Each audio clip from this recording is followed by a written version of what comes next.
He performed some sort of miracle with pasta, grape tomatoes, cannellini beans, some olives, some spinach. After he plated it, he grated Parmesan on top. When they sat, she sampled the first bite. I don't know how you put this together in the time it took me to unpack. Mad skills. You joke, but you have them.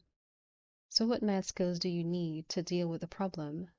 Idea bouncing, she reminded him when he hesitated. I'm not just here for the food and sex. It's a layered problem, so you deal with layers. Once I know who and where Laporte's person or people are, I expect at least two, probably a couple. Two posing as a couple. I can decide how to give them the impression I want reported back. And that way he thinks he's won the first round? Sure. It might mean driving to Georgetown one night, or a weekend morning, letting them tell me if they want. More relaxed now that Miranda was where he needed her to be. More focused on the steps and stages, he drank some wine. That also gives me a first-hand look at the target and its environment. I'll need to do that 2 or 3 times, even when I have the blueprints. You can just get the blueprints of a private home? He twirled some angel hair around his fort. Mad hacking skills. And if mine aren't mad enough, I know a guy. The treasure room's likely near Mountjoy's private space. The guy who has the goddess now. His name is actually Mountjoy? Alan C. Audley. Enough, I have his place on my list of potentials. He caught her look, which has been tucked away since we struck our deal. Anyway, his treasure room's likely near his home office, then, or the master suite. It's going to be heavily secured, so I'll need to get the security schematics. What's he got? Booth went on, as they are. Alarms, cameras, maybe motion detectors, security lights, possibly a human element. Guards doing a ground patrol. Does he have a dog? He didn't last year when I put him on the list, but things change. I have to know if he has a dog, a pet, a guard dog. I normally give a pass if there's a dog, but if he has any, we'll deal with it. She looked him dead in the eye. You're not going to hurt the dog. Right now, it's a possible dog, Miranda. And if it turns into a reality dog, no, I'm not going to hurt it. Red meat. A dog's a dog. And dogs go for a nice fat steak. If I can't get by it that way, I find another. One of us will lure it away. One of us? He gave her a level look in return. In this case, that doesn't include you. I contacted Sebastian. He'll start dealing with another layer of the problem. Laporte has a kind of network. Booth continued. People in my line of work, researchers, information gatherers, muscle. His own bodyguards and security, and ones who can travel if there's someone he wants to intimidate, threaten, pressure, or worse. Outwardly, she aids calmly, but her insides shuddered. You're talking about assassins? Murder for hire? That's right. Say he wants a piece of property in Lyon, and the owners don't want to sell, and certainly not at this price, or his price. He sends someone to persuade them, one way or the other. He told her some things about Laporte, he thought, but she simply didn't understand the full power and twisted nature of the man, and she'd need to. He covers things, Miranda, especially if they belong to someone else. Important things, unique things, priceless things. And when he coverts something, nothing gets in the way of possessing it. Killing, ordering a killing. It's just removing an obstacle. He's evil. Booth lifted his shoulders. I think of him more as warped, but you can have evil. He doesn't know I've spent a lot of years studying his patterns, his methods. I know some of that network, and Sebastian will work that level. What is that level? I need a patsy. I've got someone in mind, but we have to work out the logistics. A patsy? That's not a word you hear every day. She stabbed a tomato. What do you need a patsy for? To take the fall and connect to Laporte so he goes down too. Wait. She'd reached for her wine, now set it down again. Booth, you're going to frame someone? One of your own associates? Not an associate. Someone in my line of work who doesn't have what you called my squishy moral center. Somebody who really gets off on home invasions and terrorizing the people in those homes. And hey, if the only way to get the combo of the safe is to pound on the guy's wife, or worse, that's a bonus. Scumbags like that give the rest of us a bad name. So yeah, with a shrug, he wound more pasta. I'm going to frame him.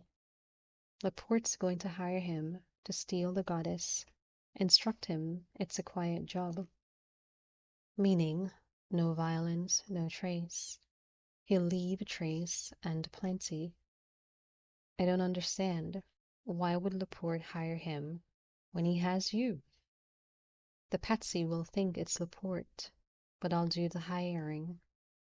Booth smiled at her, and his voice became soft, arrogant, and southern. $1 million cash out. $1 million cash ought to do it, with a deal for 2 more on delivery. That's good. That's what he sounds like. You can hear for yourself on the recording. He considered as he ate, began to wind the plan, like he wound the pasta.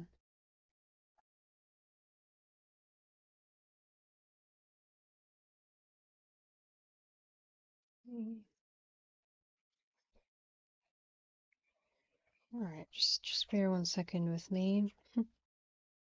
All right. I need a place in Lake Charles, something comparable to Laporte's. We need to find the time and the place and work it so Laporte's shaky on an alibi for that time. I lured the patsy to that place at that time. He looked off, visualizing it. We'd need time to set it up, need the house empty for 5 to 10 hours to do it right.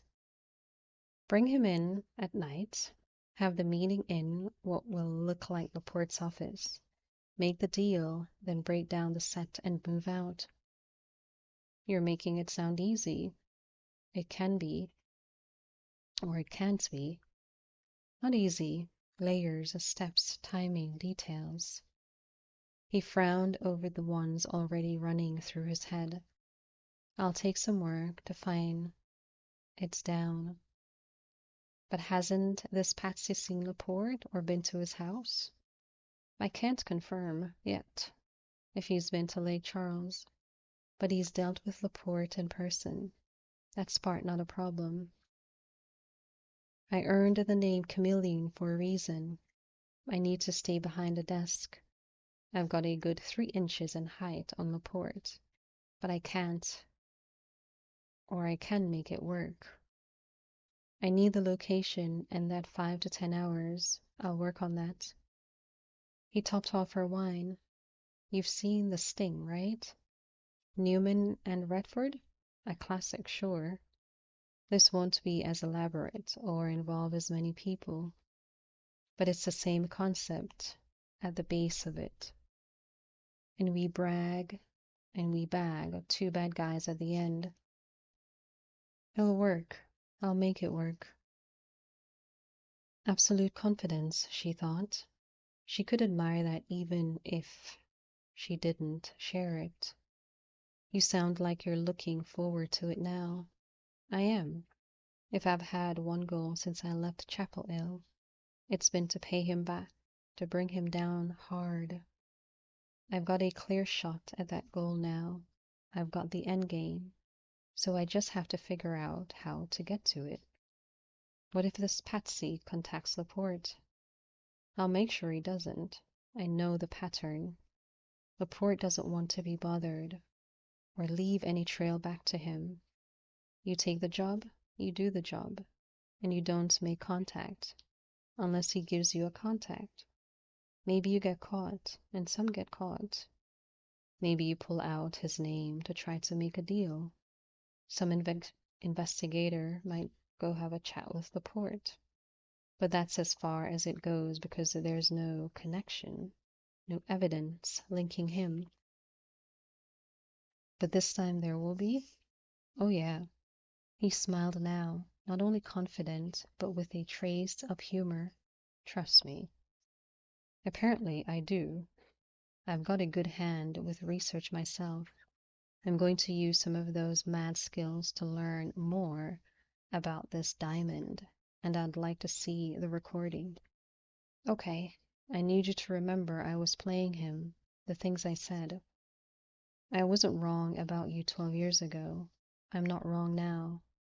Just one more thing. What do you plan to do with the red goddess once you have it? I've got some ideas, working that out, but none of them involves keeping it or selling it. That's good enough for the moment. I'll make a date with Tracy, find out what she knows about rentals or purchases, and tell her I want to extend my lease through August. Miranda, for the duration, remember? I'm in this booth, not on the periphery, not at a distance, but in it. If something goes wrong, if I get caught, you won't. Didn't you just say you'd make it work? If you're that confident in yourself, spare a little for me. This time you've got backup. You've got a team. Get used to it, she suggested, then rose. You cook, I do the dishes. I think what works out best for both of us. She carried plates to the sink. Oh, don't forget, I need the keys and the code. He'd lived his way for a long time, his space, his schedule, his rhythm. Booth didn't see himself as a man who'd have issues with making room, sharing, merging. More, he wanted her there, for her own safety, for himself. He just wanted her. Still, he experienced quick, unexpected jolts at seeing her clothes in the closet, and her toothbrush on the bathroom vanity. She had, in short order, set up her work area, and within the first 24 hours turned the casual charm of the guest room into a kind of creative chaos. Because part of him actually itched to straighten it all up, he began to wonder if he did have a problem. He told himself he'd learn to ignore it, and, more importantly, he had other things to worry about besides scattered papers and stray coffee cups. As always, he compartmentalized the only way he could manage the lives he'd chosen. He taught his classes, graded papers, dealt with the occasional unruly student or worse, whining parent. He had rehearsals, and first dress loomed. He spoke with Sebastian and found the accumulated data, and he planned the multiple levels of his job. Most of all, he wanted to separate Miranda from all of those plans. Maybe he did want to bundle her away in a tower, and what was so damn wrong with that? He hadn't been able to protect his mother from cancer, and he'd lost her. He wouldn't lose Miranda, but she stood firm. He taught his junior class on the Tempest, the brave new world, the sorcery, the betrayal, the romance, and thought about her lunch with Tracy. She'd handle it, he told himself, and put it away for Prospero and Caliban. She'd handle it, Miranda thought, as she breezed into Water's Edge 10 minutes early. She wanted to be settled at the pretty outdoor table in the sweet little breeze, with her glass of lunchtime Pinot Grigio before Tracy arrived. An easy assignment, she thought, and an enjoyable one, as she liked Tracy. She rarely, if ever, did the lunch with a girlfriend thing back home, as she kept to a fairly strict writing schedule, so this equaled a nice break, the cherry on top. A semi-fancy lunch with a friend in the frisky spring breeze by the water, and, hopefully, some solid information that helped Booth. She wanted to help him, and, another cherry on top, wanted the excitement of being a part of a heist. She didn't feel the slightest guilt, which surprised her more than a little. But what Booth intended to steal had already been stolen, and involved cold-blooded murder. No stealing for profit in this case, as she didn't think her own moral code was quite that squishy, simply a vehicle to right wrongs. Since revenge equaled a gray area for her, she labeled it injustice, or labeled it justice. She strongly believed in justice. She ordered her drink and settled in. She dressed for girl to girl, bold purple suede jacket, linen pants and top, kiki boots, and she'd tossed on a fun scarf. She spotted Tracy, in bright red and cream, rush in 10 minutes late, exactly as Miranda had expected. Sorry, so sorry. Oh, stop. Laughing it off, Miranda picked up her wine. I've been enjoying the view, the wine. I hope you're going to have some, so I don't feel like an afternoon lush. Twist my arm.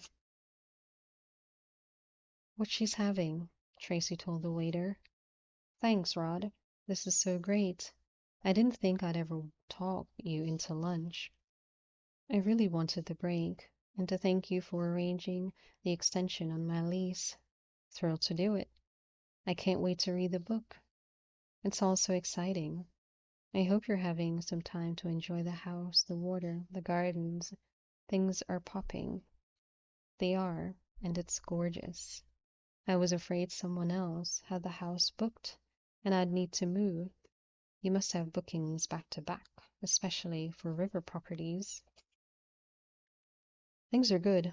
Thanks, Rod, she said again as the waiter brought her wine. He rattled off the lunch specials, told them to take their time. You've got to try the calamari appetizer. How about we split it? Sounds good. We'll start there, Rod, and figure the rest. That done, Tracy sat back, took a sip of wine, and said, Ah. Miranda nudged. You've been busy. We have, and no complaints. Nudged again. Any new arrivals? I actually just closed a 3-month rental on a house just down from you.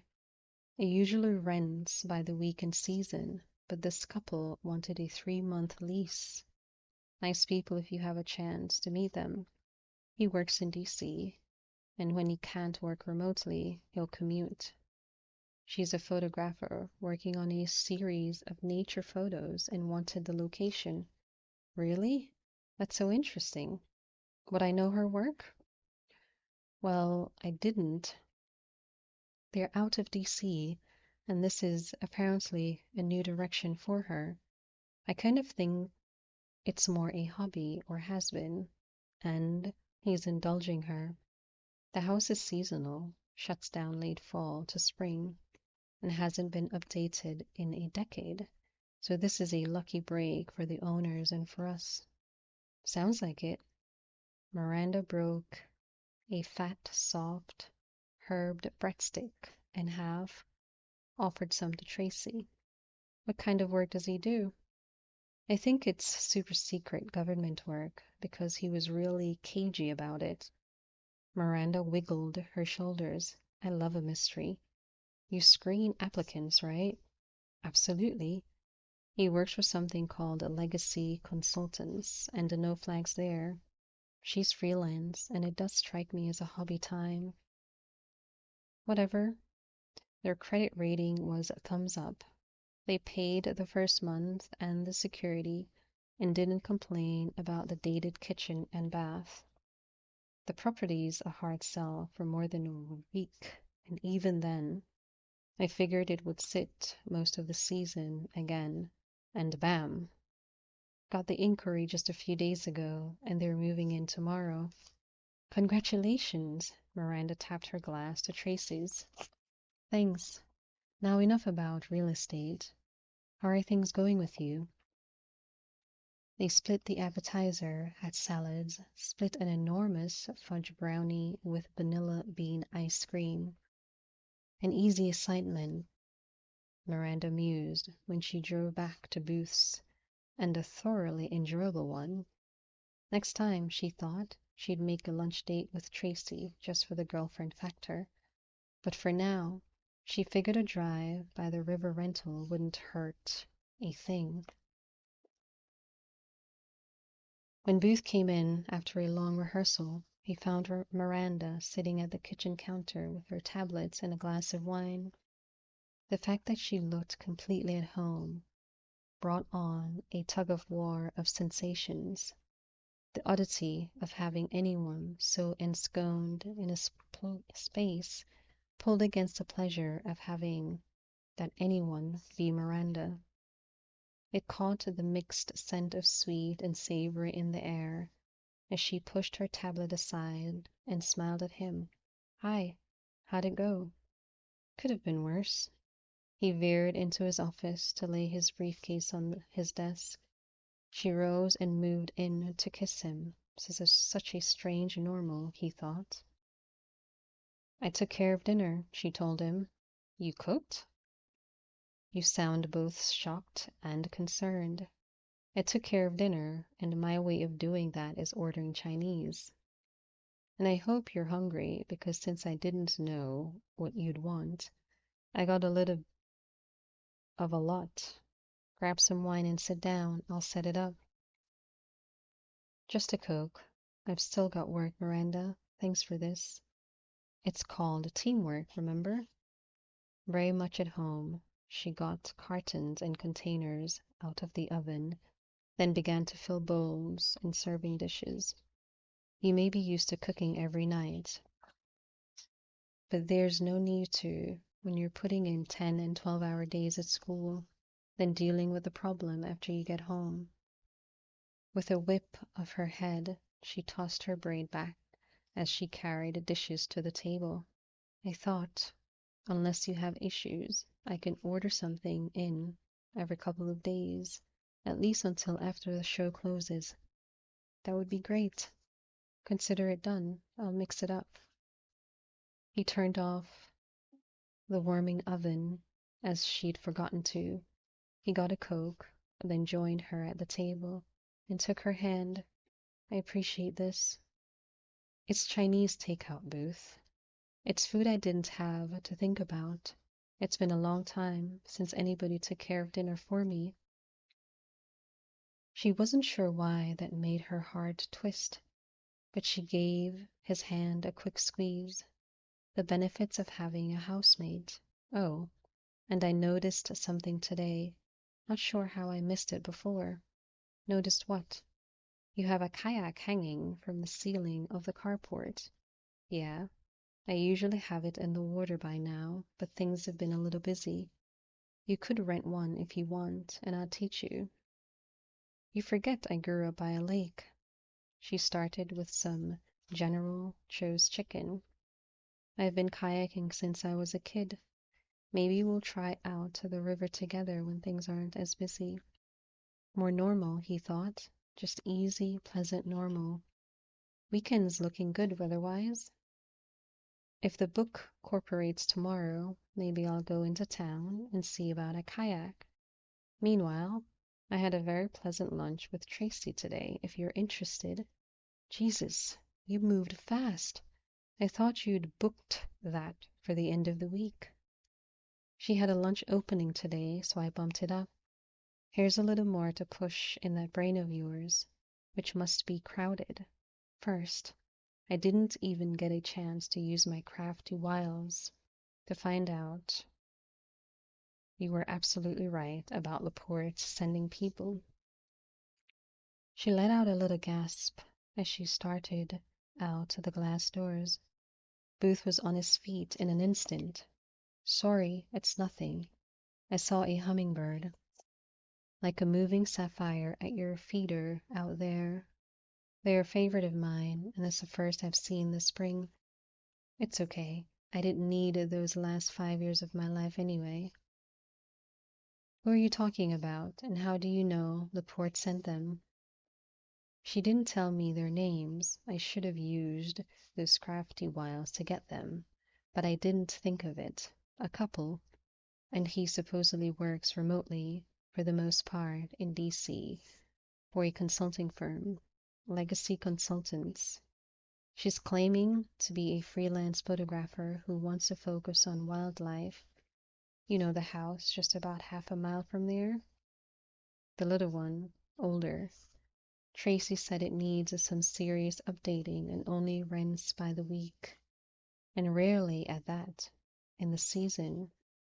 They took it for 3 months, on the spot, moved in today. I know the place, so easily brought it into his head. The owner brings his buddies down for long weekends fishing, more like a gut job than an update. Doesn't have much of a view either, but it's secluded, private. That's a shiny black Mercedes G-Wagon in the drive, along with a BMW two-seater convertible. And yes, I had to look both of them up, as I don't know one car from the other. That tells me they could afford a lot better for a seasonal rental. So my sleuthing senses say the location one. Secluded within half a mile, and a nature hunter armed with a camera doesn't raise eyebrows hiking the woods. The river trail is up this way, right? It will now. How do you know about the cars? I looked them up. I meant, how did you know to look them up? I saw them and could see the make, sort of thing, when I drove by. It's a public road, Booth, she replied before he could say more, and a road I live on right now. Driving by is normal, natural, and expected. I took note of the cars and of all the shades. Those same sleuthing skills tell me they're doing something in there. During their move-in, they don't want anyone to see. Installing some security, setting up a work area. Smart thing would be to install a few outdoor wildlife camera in the woods, aimed toward my house. I'll think of something I can do, something they can send to Laporte to keep him satisfied. I could bake some cookies, or better, do the fake bake things and put some from the town bakery on a plate. Take them over. Welcome to the neighborhood. First, no. He ate a spring roll. Shh. Chased it with Coke. Next, fake bake? If I wanted to welcome someone, I wouldn't expose them to my cookies. It's a common thing, especially where I'm from. The taking over of baked goods. I mean, not the fake bake necessarily. It's just hi, y'all, and welcome. Then you hope they invite you in, out of obliged politeness, so you can be nosy. And again, no. I'll get their names, see what I can find out about them. How are you going to get their names unless you ask them? And you need those baked goods for that. No, I just need to hack Tracy's rental files. I could ask her if I ran into her, but this is quicker. Oh. He could actually see her examining her ethics on the hacking. If Tracy knew, she'd help, but we can't tell her, so I guess this is a workaround. But wouldn't they use fake names? Most likely, and most likely she has their fake driver's license on file. I can run facial recognition. Both stunned and intrigued. Both stunned and intrigued, she sat back. You can do that? Haven't had much call to, but yeah, I can do that. Or Jax, a guy I know, can, or Sebastian. He spoke absently as he looked outside. It's nearly dark, too late for a casual walk in the woods, he considered, and they probably wouldn't set up cameras until tomorrow when I'm at school.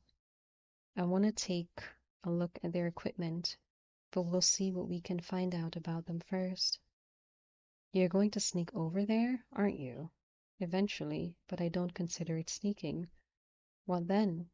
Work. We'll carve out some time this weekend for that kayaking. It's a pretty ride down that part of the river. Okay, I've got the dishes. No, clearly your crowded brain is 100 miles away. I've got them.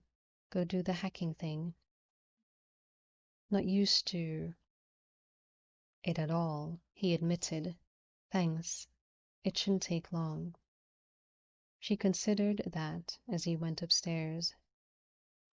Was not taking long a bad thing, as it proved him adept at hacking into personal and business information? Or a good thing, as it wouldn't eat up much of his time?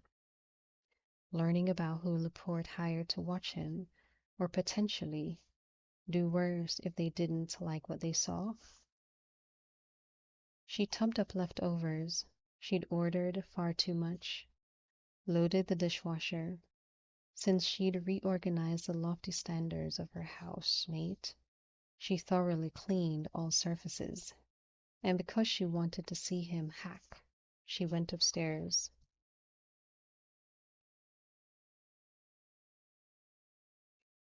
She heard his voice and the laugh in it as she approached the bedroom. He sat at the computer in a secret room talking to a man on the screen. A good-looking older man, craggy face, a shock of silvery gray hair, a stubbly little beard, and lively eyes. From the accent, she thought surely Sebastian. Then a strange, bug-eyed little dog leaped up and lapped at the screen. Mice, he has nothing but love for you, my Wiley. Why would you humiliate him with a rhinestone collar? A gift from our Max. He likes it. And so, you're sure this is Canary? 100%. I recognized him from our near miss in Calais. It's been a few years, and he added the beard, dyed his hair brown, but I don't forget faces or anything else. I think Laporte sends more than spies. Me. Canary's an enforcer. I won't give him any reason for that. I need to run the woman. She's going by Laurie Slade, but that'll be bullshit. But knowing he's brought in someone like Canary, I wanted you on watch. You keep an eye on Mags, Sebastian, just in case. Chair, I keep my eye on our Mags always, and the rest of me whenever I can. Jesus, Sebastian, she's still my aunt. Booth rubbed both hands over his face. The dog leaped up again with a little stuffed mouse clamped in his teeth like an offspring. Wiley would share coquette with you. Next time, I'm going to do a pass by later, just to see if I can get a look at their setup over the weekend. I'll get a look from the river. As soon as the show's done, I'll find you a place in Georgetown. No, I do that. That's for me, my part. Laporte hounds you because I gave him your secret. And sent. Sebastian, this is for me. All right, okay. In a gesture of peace, Booth held up a hand. Let me know when you have that set up. Send me the pictures of your new neighbors. I'll run the woman. I have a new program. His gaze drifted over, and he smiled, flirtatious now. This is the Miranda. I'm very pleased to meet you at last. I'm sorry to intrude. Beautiful women never intrude, only enhance. Now he grinned at Booth, muttered something in French. Miranda replies in French. Then you come to my bayou, and we'll have many conversations. You can bring something to eat if you wish. You're coming north. When the time is right, no worries for you. This one is mine too, and I don't let harm come to mine. Send me the pictures. I'll have her name for you, her true one, before morning. I'll send now. Eyes sharp, Sebastian. As ever. Chair. He blew a kiss to Miranda and broke the connection.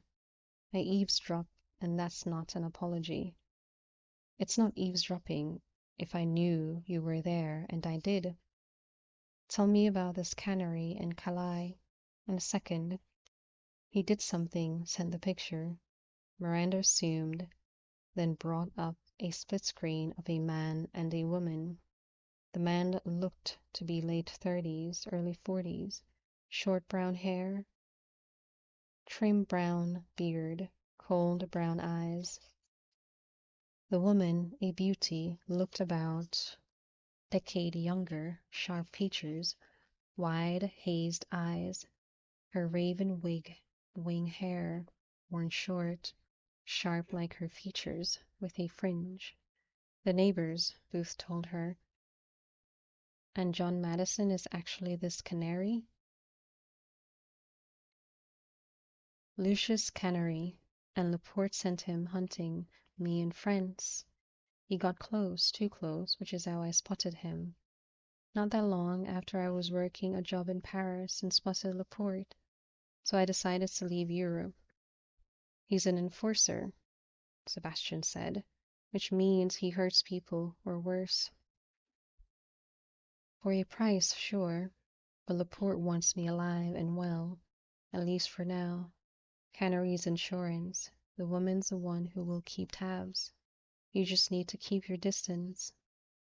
At her steady state, he amended, we need to keep our distance. We run into them, we're casually friendly. Won't Canary know you know? He doesn't know I made him in France. Laporte would never send someone he thinks I'd recognize. He reached up, took her hand. I'm not keeping anything from you. Knowledge is power. It's a weapon. I want you to have both. So you were going to tell me you intended to not sneak past their house?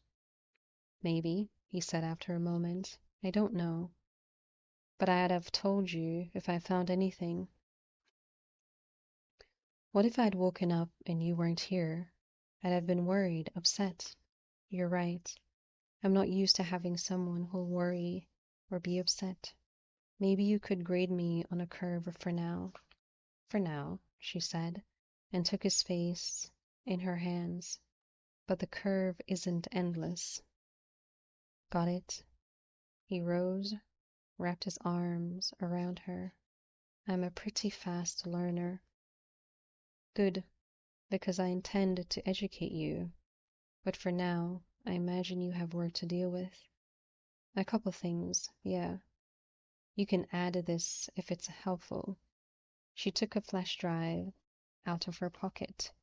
It's everything I found on the Red Goddess. I imagine you already know all of it, how it was mined in Western Australia 84 years ago, its weight, its worth then and now, and so on. The untimely end of Carl Sentis, the owner of the mine, before he completed the sale of the stone to a Lady Jane de Bois, a wealthy British aristocrat. He knew the story and all its variety, but let her tell it. The unfortunate owner's partner then put the stone up for auction, Miranda continued, and Lady Jane, apparently determined, ended up paying nearly £800 a carat, or about £4 million more than the original agreed on price. Sentis needed the cash flow and set the original price too low, and was likely murdered by his partner, but they never proved that. I suspect money changed hands to keep him in the clear. Booth smiled. Do you? Clearly. In any case, the surly, murderous partner absconded with the money, leaving the mine, and sent his family in dire financial straits. The oldest son committed suicide, the daughter died in childbirth, the younger son fled to America and was never heard from again. Victims, if you buy into it, of the curse of the Red Goddess. A lot of tragedy for one family inside a year, and the partner ended up floating face down in New York's East River shortly thereafter. Some pin that on the younger son, some on the goddess. Dead either way, Miranda finished. Then came the week-long house party at Lady Jane's estate, which was supposed to conclude with the cutting of the stone by the experts she'd engaged. She set it up like theater, Booth put in. Had the press there, fellow aristocrats, servants, security, a stupid, indulgent show of wealth and privilege. She paid for it, did she? As the stone disappeared, never to be officially seen again. Major investigation, of course, and not a trace. I'd look at you. Miranda tapped a hand on his chest. But you weren't born at the time. Reincarnation? Always a possibility. Anyway, I added in the multitude of conspiracy theories, the mythos, the curses, the supposed mystical powers of the stone, the goddess's revenge, among others, the various accounts of sightings over the last 25 years, and I have a question. I can't promise to have the answer, but go ahead. Obviously the port's seen the stone, had it authenticated. Why in the 8 decades since it was dug out of the mine hasn't anyone taken this big, ugly lump of rock and had it sensibly cut into bright, shiny, beautiful stones? It took him a moment to find his voice. Ugly lump? Well, yes, it's just... She held out her hands, palms up, to mimic holding it, a big, dull lump. He couldn't respond until he found the breath she'd knocked out of him. There's nothing like it in the world. It's the only one of its kind. There's only one red shield, right? The 5.11 carat red diamond cut from the massif red. And it's stunning. Maybe I don't care for the setting, but that's just personal taste. But people have murdered for this lump of carbon and never revealed what it holds. It's like Michelangelo leaving David inside the massive slab of marble. He decided he needed to sit down. That's one school of thought. Obviously not yours. What is yours? It's pure, Miranda. It's a legend. If you read into that legend, You know, it's said that anyone who's planned to or attempted to cut it met with one of those untimely ends. I'd let out an amused laugh and say you don't actually believe that, but I see you do. You who scoff at psychics. I don't scoff, and I don't not believe it. Lady Jane died of influenza 3 months after the goddess was stolen from her. Joss Stein, the expert she hired to cut the stone, died in a car crash, a single car crash outside London only weeks later. The two assistants with him at Lady Jane's both died within the year. That was a serious, mysterious run of bad luck, and doesn't include others believed to have been hired after the theft who ended up dead. So you do buy into it. A pattern's a pattern. I respect a pattern. But you're not worried about stealing it? I'm not going to cut it or hire anyone to. If Laporte plans to, and I doubt it, he's not going to get to keep it anyways. Who will? You've never said.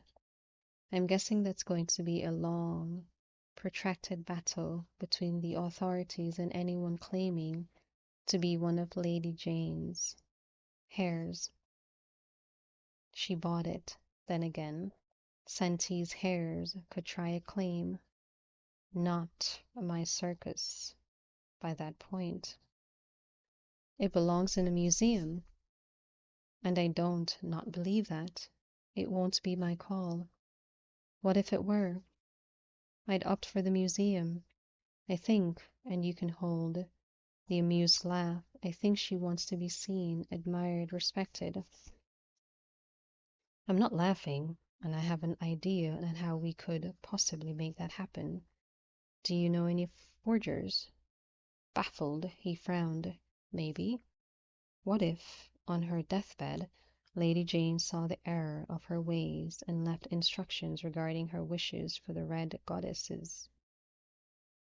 Explicit instructions, witnessed and certified by her attorney, like a codicil to her will. And what if that codicil suddenly came to light? Maybe it seemed like something out of a Gothic novel, but he liked Gothic novels. It'd be a hell of a coincidence, true, but not our circus. He swiveled right and left in his chair. Details, he considered, more details. Let me think about it. Do that. She set the flash drive on his desk. He would think about it, he decided. If he could work it, it would be something he could do for her as much as for the goddess. Any document like it would undergo thorough examination and authentication.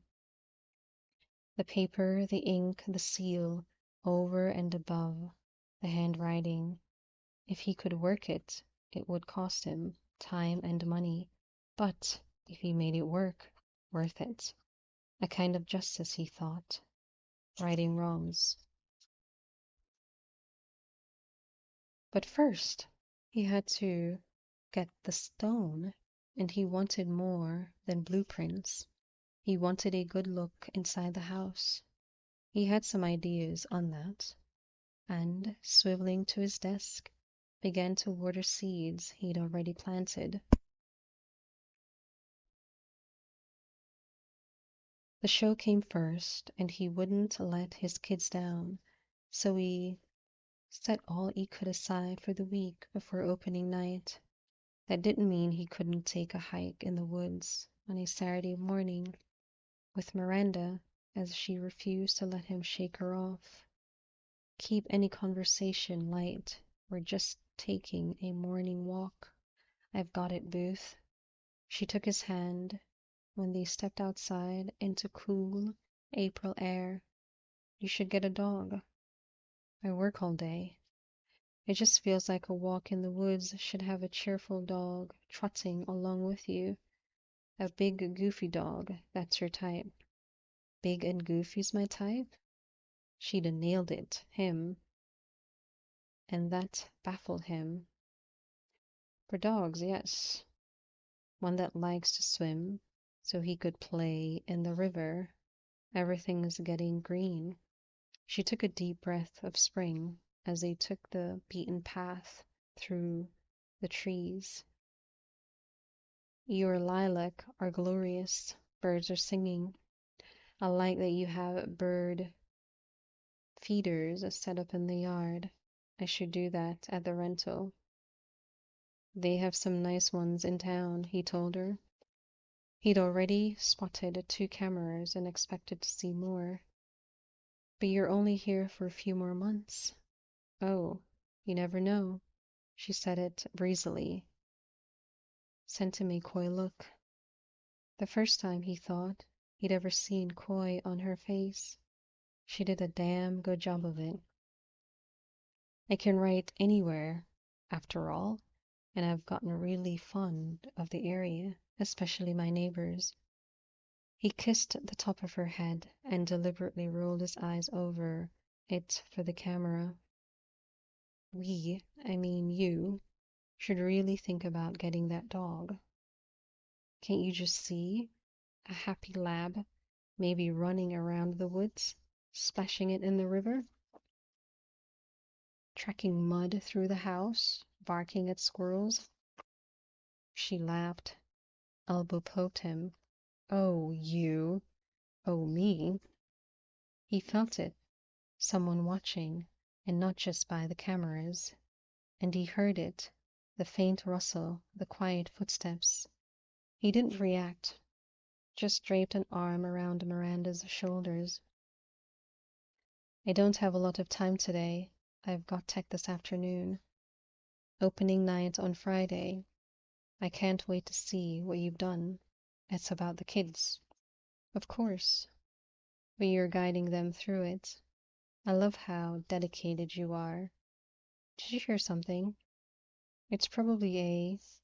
He broke off when the woman stepped onto the path. She had a camera on a strap around her neck and a camera bag on her shoulder. He suspected held more than lenses. Lean to the point, she looked whittled down to muscle and speed. She stood in hiking boots, jeans, and a camo hoodie with a black ball cap over her short black hair. I'm so sorry. She held up her hands in apology. Did I cross the line? He caught the faintest accent buried in her voice. She hadn't completely eradicated her Arkansas roots.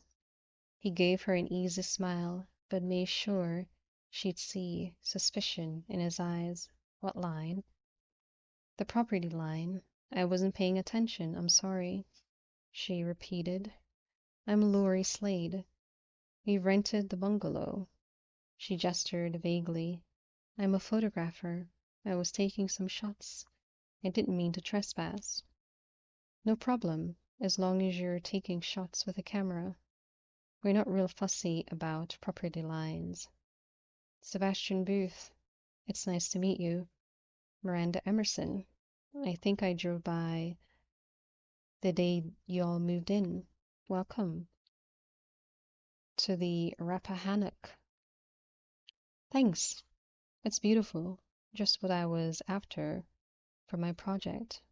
I heard what I think was a woodpecker earlier, and I grabbed my equipment, but I haven't found it. Get yourself a sway feeder, Booth suggested, all friendly neighbor. They'll come around.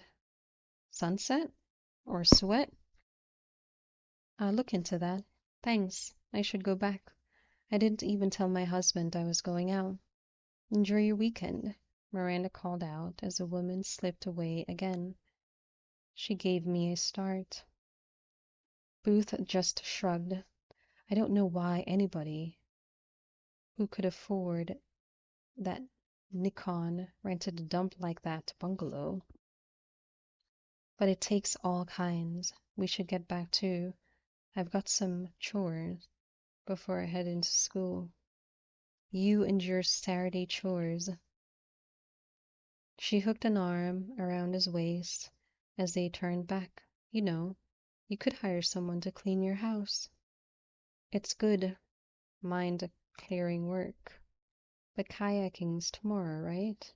I'm going into town to get my own today. Sure, that's mind-clearing recreation. The new neighbor? She's beautiful. I don't think she had a speck of makeup on. And she looked so slim and competent, didn't she? Can't say I noticed. Booth kissed the top of her head again, rolled his eyes again. I like redheads. She giggled, snuggled against him as they walked back to the house. When he closed the door behind them, Miranda turned to him. That was her. That was Celine Warwick. He hung his light jacket in the mudroom, gestured for Miranda's to hand hers over. Born in the Ozarks, got her start in the drug trade, transporting and distributing, not using, graduated to murder for hire before she was legally old enough to drink. She's damn good at what she does. I mean, I meant what I said about her being beautiful. She is. But it's hard. When she caught herself rubbing the chill from her arms, she stopped. Everything about her reads hard and a little scary. You were a little scary yourself. He moved into the kitchen, got Coke for both of them, all coy, clinging, and saccharine. Since all three go against my nature, I thought I pulled it off. Yeah, you did. Do you think she pokes around in the woods regularly, hoping to run into you? She doesn't have to do that with the cameras letting her know if I walk in. You saw cameras? I spotted 4 before she decided to cross paths. I'm pretty observant, and I didn't see any. She frowned, sipped at the Coke. That's annoying. Don't walk in there alone. The job's to keep watch, but no point taking chances. I do have tech, he added, and the chores. I'll help with the chores. That's what a coy, clinging, saccharine woman who's determined to hug you would do. Great. Let's go strip the bed. You can put on fresh sheets while I start the laundry.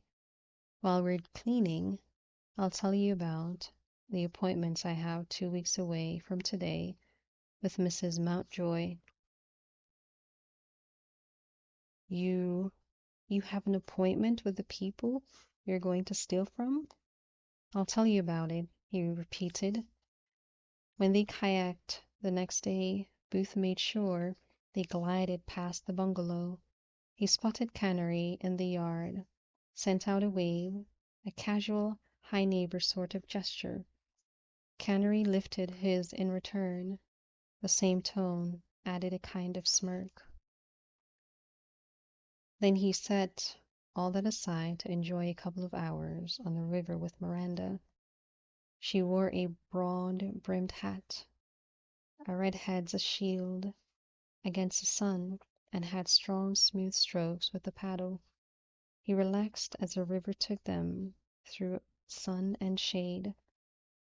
One quiet afternoon, he thought, with the deer grazing silently in the woods, a couple of boys sitting on rocks with their lines in the water, a hawk circling endlessly, patient overhead. It really is beautiful here, Miranda said. I've been so busy, or just haven't taken the time. I haven't been in a kayak for a year. You haven't lost your smoke or your stroke. When there's more time, we can take a long one, head down, To the bay. I can get someone to pick us up, drive us back. She shot him a look. What? Do you think I can't handle the return trip?